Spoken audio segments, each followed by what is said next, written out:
안녕하세요 여러분. 오늘은 27번째 온라인 수업입니다. 이제 인도의 전근대사를 정리하는 마지막 시간인데요. 오늘 우리가 알아볼 내용은 바로 무굴 제국입니다.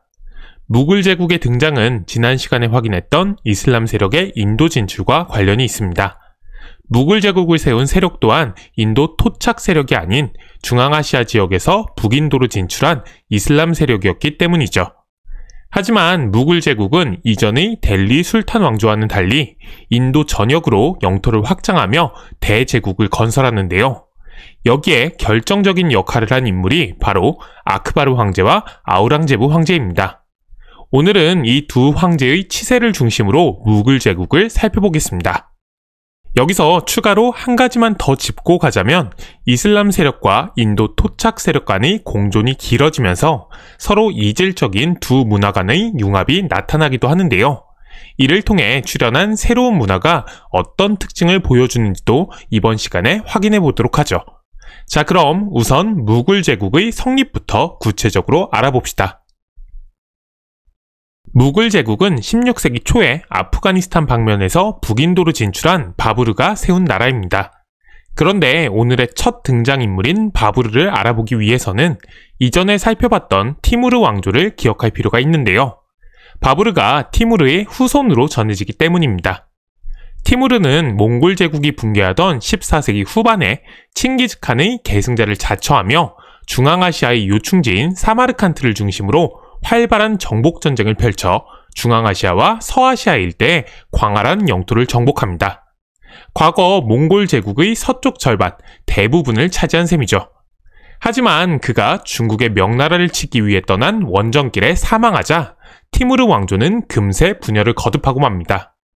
여기까지가 우리가 배웠던 내용인데요.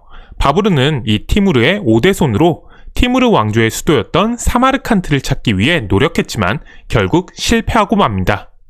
이후 그는 아프가니스탄 지역에 자리를 잡고 정복의 방향을 남쪽의 북인도 지역으로 돌리죠. 마침내 1562년 델리 근교의 파니파트에서 바부르의 군대와 델리 술탄 왕조 군대 간의 대규모 전투가 벌어지는데요. 수적으로 열세였던 바부르의 군대가 승리하는 이변이 일어납니다. 오스만 제국에서 들여온 당대 최신 무기인 화승총과 대포, 즉 화약 무기 덕분이었죠. 이제 화약 무기가 전쟁의 승패를 가르는 중요한 요소로 떠오른 건데요. 특히 비슷한 시기에 오스만 제국과 페르시아의 사파비 왕조가 빠르게 영토를 확장한데도 이 화약 무기의 덕이 컸습니다. 자, 다시 인도로 돌아오면요. 이렇게 델리 술탄 왕조를 무너뜨린 바부르는 북인도의 토착 세력을 굴복시키며 새로운 왕조의 발판을 마련하게 됩니다. 그리고 이제 나라 이름을 무굴 제국이라고 하는데요. 여기서 재밌는 건 무굴이 페르시아어로는 몽골을 가리킨다는 점입니다. 즉 바부르는 자신이 몽골 제국을 재건했다고 여긴 건데요. 이는 북계로는 티무르의 후손이면서도 모계로는 칭기즈칸의 후손이었던 바부르의 정체성을 드러낸 것입니다. 다르게 보면 몽골 제국의 위상이 제국의 붕괴 후에도 여전히 살아있음을 확인할 수 있는 증거이기도 하죠. 참고로 바부르를 비롯한 무굴 제국의 지배층은 무슬림이었습니다. 과거 탈라스 전투 이후 중앙아시아가 이슬람 세력권 아래에 있었고 이 지역을 정복한 몽골 세력도 금세 이슬람을 받아들였으니 중앙아시아 지역을 근거지로 했던 무굴 제국의 지배층이 무슬림인 건 당연한 이야기겠죠. 그런데 무굴 제국은 바부르가 사망한 후 그의 아들인 후마윤 때 상당히 큰 혼란을 겪습니다. 아프간족의 침입에 밀려 북인도 지역에서 쫓겨났다가 사파비 왕조의 도움을 받아 간신히 북인도 지역을 되찾았던 거죠. 하지만 공교롭게도 그 직후에 후마윤이 도서관 계단에서 실족사하는데요. 이후 즉위한 그의 아들 아크바르가 비로소 무굴 제국을 반석 위에 세우는데 성공합니다. 우선 아크바르는 군사원정에 나서 델리 주변 지역만을 통치하던 무굴 제국의 영역을 크게 확장합니다. 그 결과 데칸고원 이남을 제외한 인도 대부분을 통일하는 데 성공하죠. 또한 그는 체계적인 관료제와 지방 행정기구를 정비하여 중앙 집권체제를 구축함으로써 황제의 명령이 지방에까지 골고루 미치도록 했습니다. 한편 아크바르는 이슬람교 이외의 종교도 존중하는 정책을 펼쳤는데요. 이는 무굴 제국의 인구의 80에서 90%가 비무슬림이었고 그중 힌두교도가 압도적으로 많았던 상황과 관련이 있습니다. 또한 지방 곳곳에 깊이 뿌리 박혀 있던 힌두교도 지배자들이나 토착 무슬림 지배자들이 무굴 제국에 언제든 위협이 될 수 있다는 점도 무시할 수 없었죠. 결국 소수의 무굴 지배 계층만으로는 넓은 제국을 다스릴 수 없다는 판단 아래 토착 세력과의 화합을 추구한 것입니다.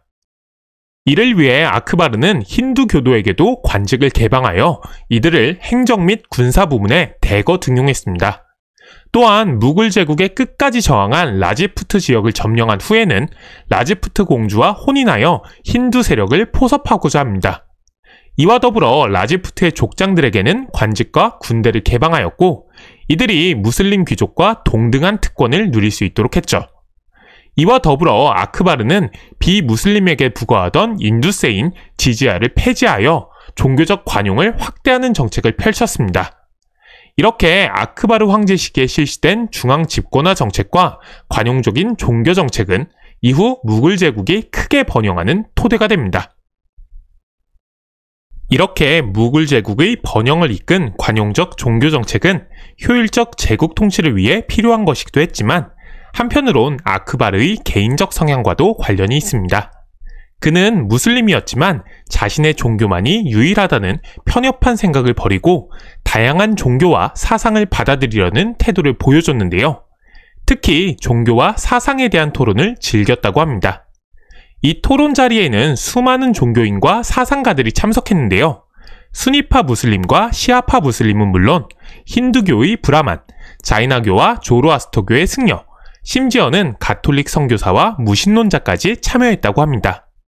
이 장면은 아크바르 황제의 관용적 종교 정책이 어떻게 등장할 수 있었는지 확인할 수 있는 또 다른 대목이라 할 만하죠.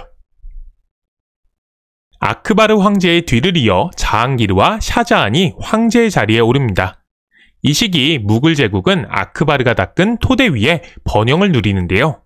이를 잘 보여주는 것이 바로 인도하면 떠오르는 유적 중 하나인 타지마할이죠. 타지마할은 샤자한이 자신의 아내인 뭄타즈마할을 기리기 위해 만든 무덤으로 이와 관련한 내용은 뒤에서 조금 더 알아보도록 합시다. 이제 살펴볼 아우랑제부 황제는 샤자한의 셋째 아들로 무려 50년의 세월 동안 무굴 제국을 다스렸는데요. 그의 통치 기간에 제국은 큰 변화를 겪습니다. 우선 그는 정복 활동을 활발히 전개하여 데칸 고원을 넘어 인도 남부의 대부분을 차지하고 무굴 제국 최대의 판도를 이루었습니다. 지도를 보면 무굴 제국이 인도의 그 어떤 왕조보다 넓은 영토를 차지했음을 확인할 수 있죠. 하지만 그의 잦은 정복 활동은 제국의 재정에 큰 부담이 됐습니다. 정복전쟁과 이어지는 반란을 진압하는 과정에서 엄청난 비용을 소모했고 이로 인해 재정난에 시달리게 된 것입니다. 더불어 아우랑제부 황제는 이전의 통치자들이 보인 종교적 관용에 대해 매우 부정적인 입장을 취했습니다. 그는 이슬람 제일주의를 내세워 주요 관직에 무슬림만을 임명했고 이전에 아크바르 황제가 폐지한 지지아를 부활시킵니다. 또한 힌두교 신자에게 이슬람교의 규율뿐 아니라 개종까지 강요했으며 많은 힌두교 사원을 파괴하는 등 이슬람교 이외의 종교에 대한 탄압을 이어갔죠. 이러한 아우랑제부의 종교 탄압은 많은 힌두교 가문의 개종을 이끌어내기도 했지만 결국 전국 각지에서 더 큰 반란을 초래하고 맙니다. 그 중에서도 펀자브 지방의 시크교도와 데칸 고원 일대의 힌두교도인 마라타족의 반란이 가장 위협적이었습니다. 시바지라는 인물을 중심으로 왕국을 세운 마라타족은 점차 영토를 확장해 갔는데요. 아우랑제부는 말년까지 마라타의 요새를 공략하는 데 매진했으나 큰 성과를 거두지 못했죠. 결국 아우랑제부 사후에는 인도 중서부 일대를 차지한 마라타 동맹이 북인도 지역으로 진출하는 등 인도의 주요 세력으로 성장하기도 합니다. 한편 시크교도와 마라타족뿐만 아니라 무굴 제국의 가장 가까운 우방이었던 라지푸트족까지 반란을 일으키는 등 아우랑제부는 치세 내내 각지의 반란을 진압하는 데 몰두해야 했습니다. 그나마 그의 생전에는 각지의 반란에 어느 정도 대처할 수 있었지만 그가 죽은 후에는 반란 세력의 저항이 더욱 심해졌고 황제 자리를 둘러싼 다툼이 이어지면서 각지의 세력가들이 독립왕국을 만들기에 이릅니다. 이러한 무굴 제국의 혼란을 틈타 페르시아와 아프가니스탄 세력은 물론 서양 여러 나라가 인도에 침투하여 세력을 확장합니다. 인도에 당도한 최초의 유럽 국가는 포르투갈인데요. 1498년에 바스쿠다가마가 인도 서해안의 캘리컷에 도착한 후 향료 무역을 통해 큰 돈을 벌게 됩니다. 이후 17세기에는 영국, 프랑스 등 더 많은 유럽 국가가 인도로 접근하여 인도와의 무역에 뛰어들었죠. 그런데 여기서 한 가지 짚고 넘어갈 점이 있습니다. 대개 유럽 국가들이 인도에 당도한 직후부터 제국주의 침략을 일삼으며 인도를 식민지화한 것으로 알고 있는 경우가 있는데요. 이는 오해에 가깝습니다.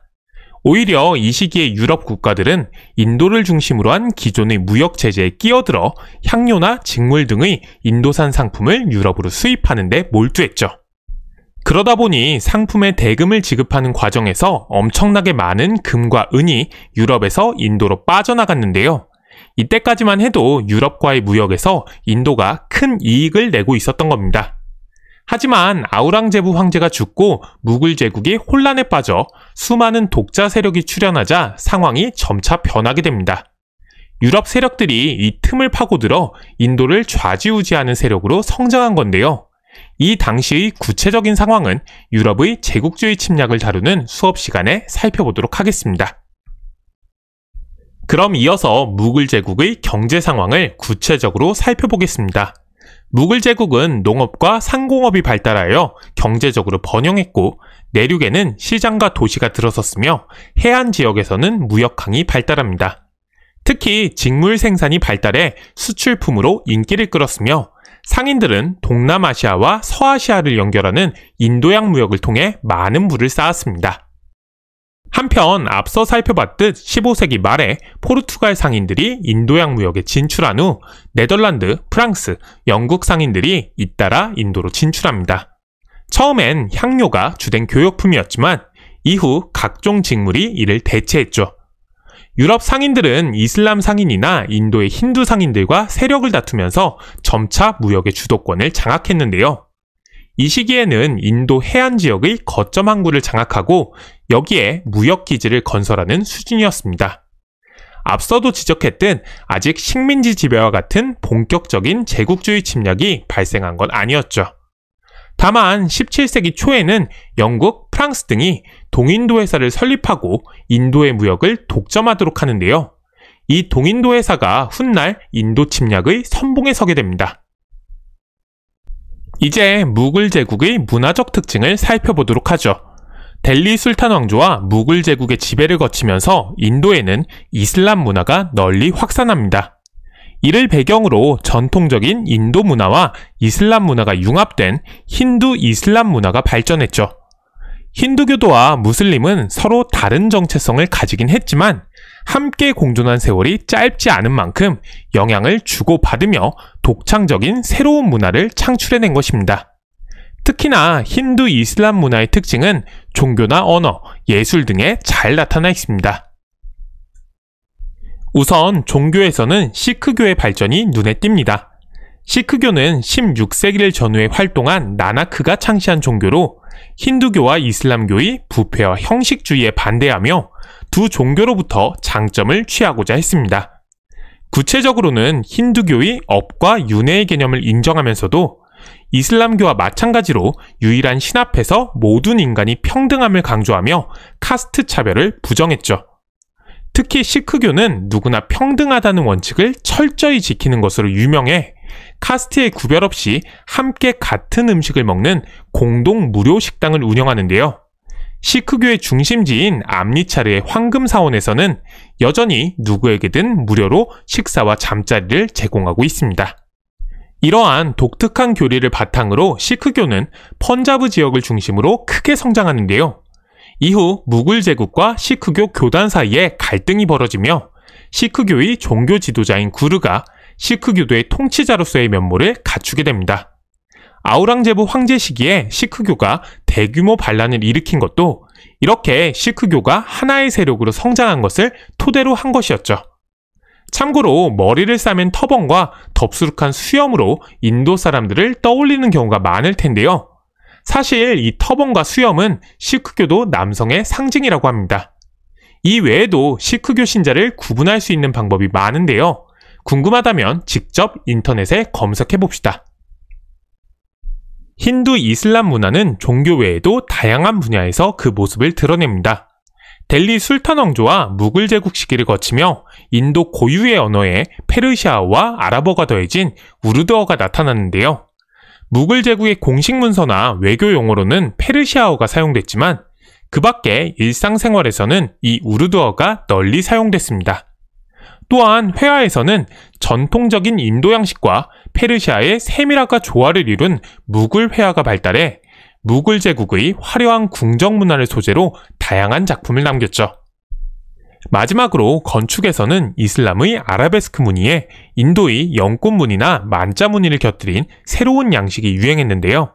역시나 대표적인 건축물로는 샤자한이 세운 타지마할이 있습니다. 무굴 제국의 수도였던 아그라의 남쪽에 세워진 타지마할은 궁전 형식의 아름다운 무덤으로 샤자한이 자신의 부인인 뭄타즈마할을 위해 세운 것입니다.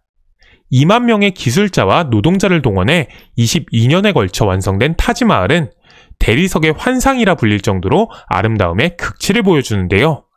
여기에는 타지마할을 세운 샤자한의 비극적 생애가 감춰져 있기도 합니다. 그 비극이 무엇인지 궁금하다면 타지마할을 한번 검색해 보도록 합시다. 이제 3시간에 걸쳐 살펴본 인도의 정근대사도 마무리가 되었습니다. 사실 3시간이라는 짧은 시간 안에 유구한 인도의 역사를 정리한다는 게 가당치도 않은 일인데요. 그러다 보니 체계적으로 인도의 역사를 정리하기보다는 인도 역사의 분기점이 되는 주요 지점을 살펴보는 데 그친 것 같아 아쉬움이 남습니다. 앞선 수업에서도 몇 차례 지적했지만 남인도 지역이 소외되었다는 점도 그렇고요.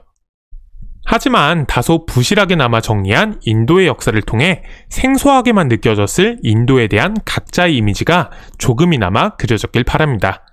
특히 인도가 완전히 하나로 규정되기엔 벅찬 다양성이 공존하는 세계라는 점을 기억했으면 좋겠습니다.